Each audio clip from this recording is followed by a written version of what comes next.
You are watching Books, Booze, and Horror Reviews. Welcome to my channel.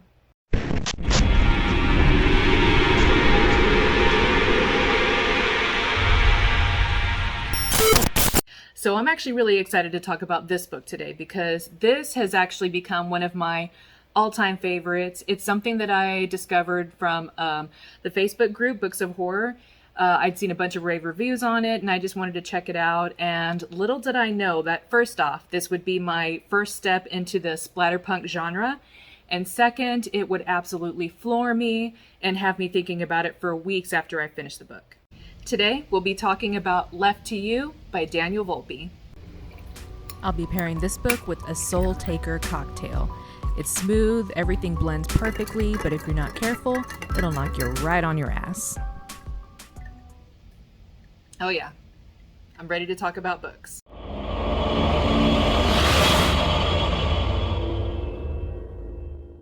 So in Left to You, we meet our main character, Robert. Robert's a young man, seems to be in his early 20s or so, and he is just sort of your normal guy next door.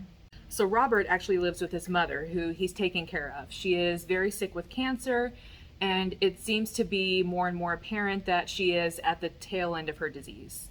Robert works round the clock in thankless, dead-end jobs, just trying to do what he can to make ends meet, pay the bills, and to get his mother the care that she so desperately needs. Obviously, this is taking a huge physical toll on him. He's getting exhausted, and it's breaking his heart just to see his mother wasting away from her disease. Then we find that Robert has a very unlikely friend in a man named Joseph.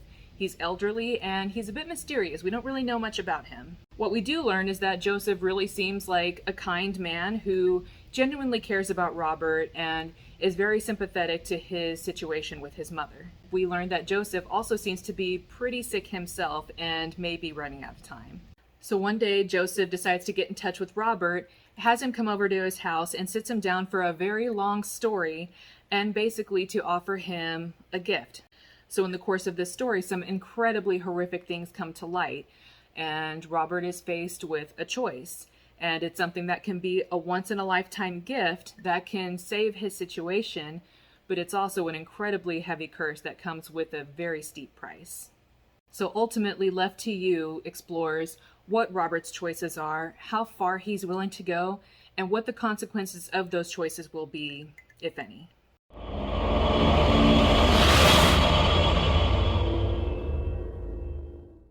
So you probably know what direction I'm about to go in with my review. I mean, I already said in the beginning that this is one of my all-time favorite books, right? And I meant it. This is one of those few books that I just go 100% full throttle fangirl on. And the reason for that is simple. It's that this book stayed with me. It elicited visceral responses from me in ways that most books don't. It floored me. This book bitch slapped me. The writing is just as beautiful and hypnotic as it is brutal and disgusting. It's a car wreck that you can't look away from. And so many of us, especially those of us who are really into horror, books, movies, comics, we've seen these sort of Faustian deal with the devil type storylines, and a lot of them kind of play out in similar ways. And the thing about this one that makes it stand out, it's that nothing is romanticized here, nothing is glossed over, nobody's made to look like a tragic hero. This is straight consequences to bad decisions. And everything that plays out is right in your face. Nothing is glossed over. It's almost like a magnifying glass is held up to it. And you have to see every little thing that happens to everyone that's affected by these decisions. There are a lot of little side stories that happen throughout the book, and I personally didn't feel like any of them were out of place. I felt still that the pacing was perfect. And I think, again, personally, that each little side story just supported the main storyline. It kind of gave more depth to each character and more weight to the things that happened to them later on.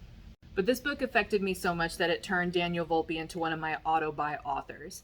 I haven't read every single one of his books. There's a few I haven't gotten to yet, but he hasn't let me down yet. Every single one of them has been unputdownable, but of course this is at the very top of my list.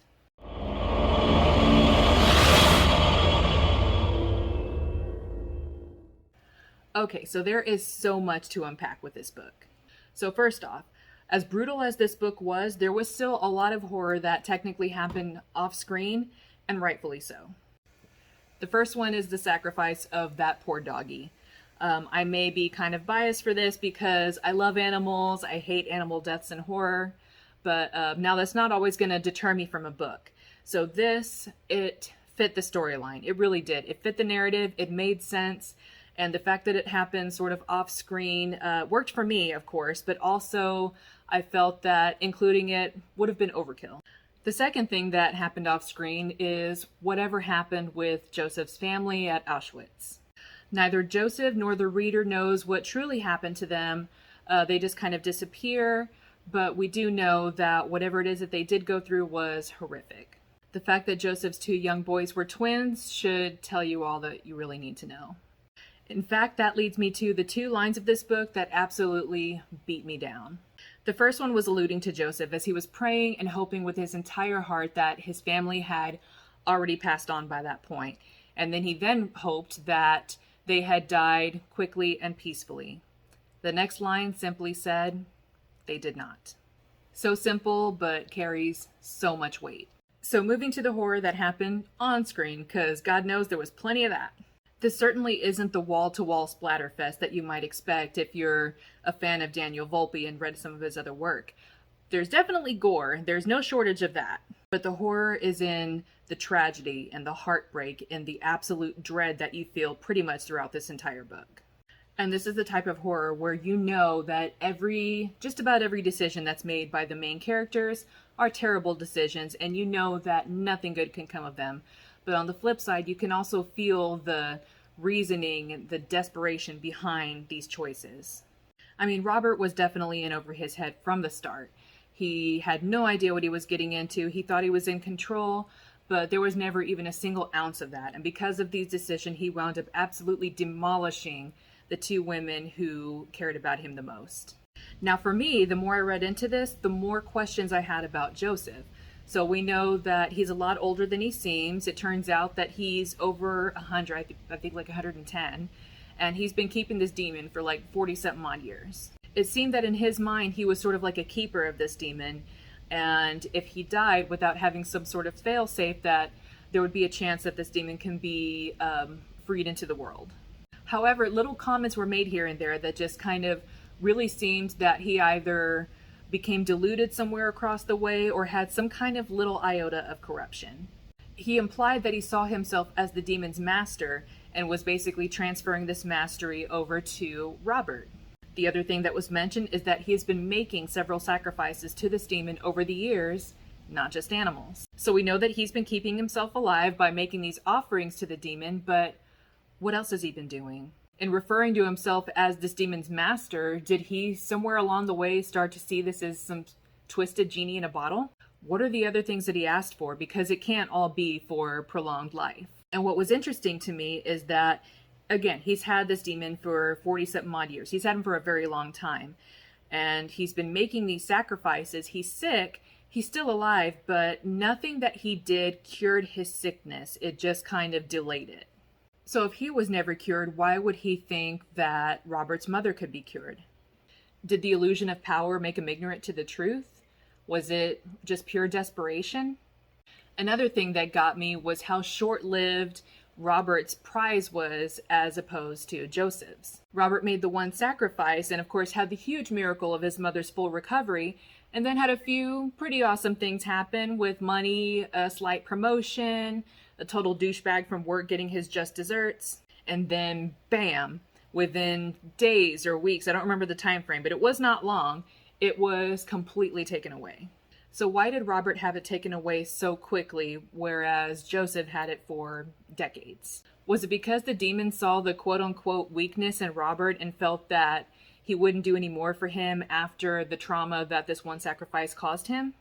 I mean, Joseph was a Holocaust survivor who routinely stared death in the face, and then you have Robert, who was a young man who just wanted his mother to live. Or we do see that the demon is able to at least somewhat see into the future.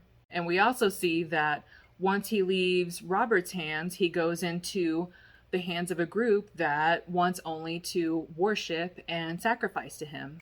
Was this his play the entire time? Were Joseph and Robert just pawns in the demon's game so that he can eventually get to that group that would serve him as he pleased? And that leads me to the second line of the book that absolutely slapped me across the face. The very last time Robert sees the demon looks at him, grins, and says he will be seeing him soon. Robert sees the damage that he's done. He sees that there's no more hope, and he decides to finally face the music. He can no longer live with himself, and he takes a bunch of pills, downs some bourbon, and lies down to basically let death take him. He's peacefully falling asleep. His last thoughts are of happier times with his mother. The darkness is starting to cloud his vision, and he just falls into darkness. The next line is, "And then there were flames." This book wrecked me in the absolute best way. I want it to wreck you too. Check it out. Thank you so much for watching and for chilling with me for a bit. If you've read this book, please sound off in the comments. Let me know what you thought. If you agreed with what I said, let's have a discussion. Till next time, cheers.